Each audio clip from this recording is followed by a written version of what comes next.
ሰላም ተመልካቾቻችን ከጄኤምኤም ቴሌቪዥን የዕለቱን ዜናዎቻችንን ይዤላችሁ ቀርብ ያለው አብሬያችሁ ቆይታ ማደርገው ቤቴል ታምራት ነኝ። በቅድሚያም አርዕስተ ዜናዎቹን አስደምጣችኋለሁ። የደቡብ ኢትዮጵያ ክልል ወንጌላውያን ቤተክርስቲያናት ህብረት የ50ኛ ዓመት የወርቅ ኢዮቤልዩ ክብረ በዓል በአርባ ምንጭ ከተማ በተለያዩ ዝግጅቶች ተከበረ። የተልእኮ ለትውልድ ቤተክርስቲያን አዲስ ያስገነባችውን ህንጻ በይፋ አስመረቀች። ህገወጥ እርድ ማከናወን በጥብቅ የተከለከለ መሆኑን ባለስልጣኑ አስታወቀ። ከውጪ የጋዛ ከተማ ጥቃት እየቀጠለ ባለበት ወቅት የእስራኤሉ ፕሬዝዳንት ከጳጳስ ሊዮ 14ኛ ጋር ተገናኝተው መወያየታቸው ተሰማ። ወደ ዝርዝር ዜናዎች አለፍኩኝ።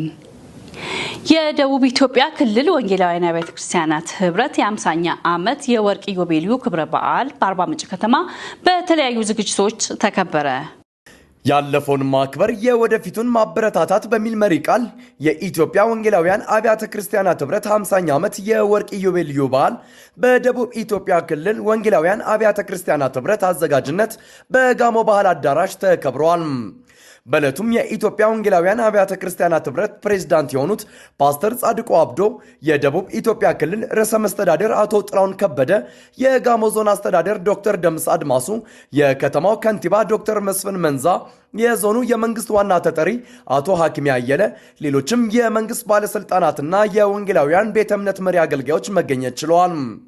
ዕለቱም የደቡብ ኢትዮጵያ ክልል ወንጌላውያን አብያተ ክርስቲያናት ህብረት ጽሕፈት ቤት የክልሉ ዋና ጸሐፊ የሆኑት ፓስተር ዶክተር ወንድማገኝ አስፋው ፕሮግራሙን በጸሎት የጀመሩ ሲሆን በወጣት ዘማሪያን የዝማሬ አገልግሎት ጅማሮ በማድረግ በደቡብ ኢትዮጵያ ክልል አብያተ ክርስቲያናት ህብረት አዘጋጅነት በአርባ ምንጭ ከተማ ለተከበረው የኢትዮጵያ ወንጌላውያን አብያተ ክርስቲያናት ህብረት 50ኛ ዓመት የወርቅ ኢዮቤልዩ በዓል በሰላም አደረሳችሁ በማለት የዚህ በዓል ቀን የደቡብ ኢትዮጵያ ክልል ወንጌላውያን አብያተ ክርስቲያናት ህብረት አዲሱን ህንጻ ለመገንባት የመሰረት ድንጋይ የሚያስቀምጥበት ቀን በመሆኑ ደስታችን ድርብ ያደርገዋል ሲሉ የክልሉ የሥራ አስፈጻሚ ቦርድ ሰብሳቢ የሆኑት ዶክተር ማርቆስ አቢሶ ገልጸዋል።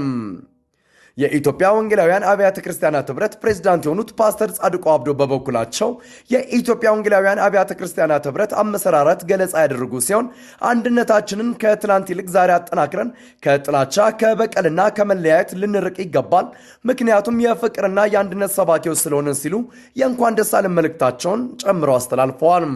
ቀጥሎም የደቡብ ኢትዮጵያ ክልል ርዕሰ መስተዳድር የሆኑት አቶ ጥላሁን ከበደ በመልእክታቸው ቀድሞ ከመታሰር ከመሰደድና ከመደበቅ ዛሬ ላይ በነፃነት ተሰባስበን ሐሳባችንን በግልጽ የምናሰማበት ጊዜ ላይ ስላለን በዚህ ደስ ይለኛል። በጥንካሬ ከቀጠልን ህብረታችን ይቀጥላል። ከምንም በፊት ግን አመለካከት ላይ አተኩረን መስራት ተገቢ ነው ሲሉ ተደምጠዋል። አስከትሎም በደቡብ ኢትዮጵያ ክልል አብያተ ክርስቲያናት ህብረት ለወንጌል እውነት ዋጋ ለከፈሉ ነገር ግን በህይወት ለሌሉ የአገልጋይ ሚስቶችና ህብረቱ እንዲፈጠር አስተዋጽኦ ላደረጉ አባቶች እንዲሁም ለመንግስት መሪዎች የጋቢ ስጦታም ተበርክቷል። በማስከተልም የደቡብ ኢትዮጵያ ክልል አብያተ ክርስቲያናት ህብረት ለሚሰሩት ባለ 5 ፎቅ ህንፃ የመሰረት ድንጋይ የማስቀመጥ መርሃ ግብር የተፈጸመ ሲሆን ለዚህ መልካም ስራም በሀገር ውስጥና ከሀገር ውጭ የሚገኙ ቅዱሳን በጸሎታቸውና በገንዘባቸው አብረው እንዲቆሙ ጥሪ ቀርበዋል። ቀጥሎም በማንበብ ማንኳኳት በእውቀት ማስከፈት በሚል መሪ ሐሳብ የንባብ ባህልን ስለማዳበርና የህይወት ተሞክሮ በወንድም ዳንኤል ኃይሉም ቀርበዋል። በመጨረሻም የደቡብ ኢትዮጵያ ክልል ወንጌላውያን አብያተ ክርስቲያናት ህብረት አንደኛ መደበኛ ጠቅላላ ጉባኤ ተካሂዶና በቀል በቀለኛውን ያጠፋዋል የተሰኘው የፓስተር ጻድቁ አብዶ መጽሐፍ ተመርቆ በጋራ የቡራኬ ጸሎት የደቡብ ኢትዮጵያ ክልል አብያተ ክርስቲያናት ህብረት ያዘጋጁት የኢትዮጵያ ወንጌላውያን አብያተ ክርስቲያናት ህብረት 50ኛ ዓመት የወርቅ ኢዮቤልዩ በዓል ፍጻሜውን አግኝቷል። ለጄኤምኤም ቴሌቪዥን ለተጠናከረው ዘገባ ታምራት ሞቲ ነኝ፣ አርባ ምንጭ።